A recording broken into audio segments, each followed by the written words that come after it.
यशवंत सिन्हा वो नाम है जो कभी बीजेपी और अटल आडवाणी के गुड बुक्स में रहा करते थे, जिन्होंने कभी नरेंद्र मोदी को पीएम के उम्मीदवार बनाने में काफी समर्थन दिया था। लेकिन ऐसा क्या हो गया जो यशवंत सिन्हा की प्रधानमंत्री नरेंद्र मोदी से ही नहीं बनी? वजह जानकर आप भी हैरान हो जाएंगे। देखिए रिपोर्ट। यशवंत सिन्हा इस वक्त प्रधानमंत्री नरेंद्र मोदी के धुर विरोधी हैं, लेकिन एक समय था जब बीजेपी के कद्दावर नेताओं में यशवंत सिन्हा का नाम गिना जाता था। समय बदला, बीजेपी में मोदी युग शुरू हुआ तो सिन्हा ने नरेंद्र मोदी की ही खिलाफत कर दी और पार्टी छोड़ने का फैसला ले लिया। यशवंत सिन्हा कद्दावर नेताओं में आके जाते हैं। अटल बिहारी वाजपेयी और लाल कृष्ण आडवाणी की गुड बुक में भी सिन्हा का नाम लिया जाता था कि हम किसी भी कीमत पर आपको सत्ता में नहीं आने। और मैंने देखा है कि देश भर के लोग इस हिंदी को अधिक समझते हैं, जिसको साधारणतः सरल हिंदी करके कहा जाता है।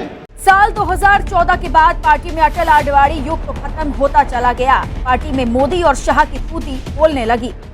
मैं नरेंद्र दामोदर दास मोदी ईश्वर की शपथ लेता हूं कि मैं विधि द्वारा स्थापित भारत के संविधान के प्रति सच्ची श्रद्धा और निष्ठा रखूंगा। लेकिन ऐसी क्या वजह थी कि यशवंत सिन्हा और मोदी की आपस में नहीं बनी? साल 2014 में मोदी युग की शुरुआत हुई। उस वक्त यशवंत सिन्हा या तो हवा के रुख को भाप नहीं पाए या फिर उन्होंने तय कर लिया कि अब बहुत हुआ। जिस पार्टी के वो सदस्य थे और पार्टी को बुलंदियों तक पहुंचाने में उनका काफी रोल रहा, उसी पार्टी में अब नरेंद्र मोदी के इशारों पर काम होने लगा था। मन मिजाज में ठसक रखने वाले यशवंत सिन्हा का ईगो 2014 के बाद प्याड़े आ रहा था। उधर मोदी शाह की जोड़ी परंपराओं को तोड़ने के लिए बेताब, लिहाजा हजारीबाग से 2014 में यशवंत सिन्हा के बजाय उनके बेटे जयंत सिन्हा को टिकट थमा दिया गया, जबकि 2009 में यशवंत सिन्हा ने उस सीट से जीत हासिल की थी। टिकट कटने के बाद से ही सिन्हा और मोदी शाह में दूरियां बढ़ने लगी।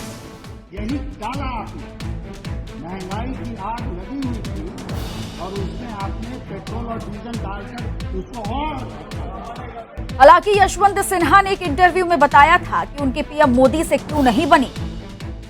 उन्होंने बताया कि हमारा उनका फासला बढ़ा कश्मीर के मुद्दे को लेकर।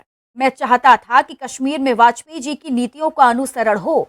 उनकी नीति थी इंसानियत, जमहूरियत और कश्मीरियत। मेरा मानना था कि कश्मीर में सभी संबंधित पक्षों से बातचीत की जाए। जब कश्मीर बहुत अशांत हो गया था 2016 में, तो हम कश्मीर गए थे एक समूह के साथ। मैं जब कश्मीर दोबारा गया दिसंबर 2016 में, तो मुझे लगा कि एक रास्ता निकल सकता है। मैंने श्रीनगर से ही प्रधानमंत्री कार्यालय को फोन लगाकर कहा कि मैं प्रधानमंत्री से मिलना चाहता हूं, लेकिन उन्होंने मुझे कभी समय ही नहीं दिया। मैं गृह मंत्री से तो मिला, वहां से भी मुझे कोई संतोषजनक जवाब नहीं मिला। तब मेरे अंदर सवाल उठा कि ये लोग कश्मीर में क्यों बातचीत और शांति का रास्ता नहीं अपनाना चाहते हैं। मोदी शाह की कश्मीर नीति को लेकर सिन्हा नाराज थे। मोदी सरकार ने यशवंत सिन्हा की नहीं सुनी। आखिरकार 21 साल तक बीजेपी में रहने के बाद 2018 में सिन्हा ने पार्टी से ही इस्तीफा दे दिया।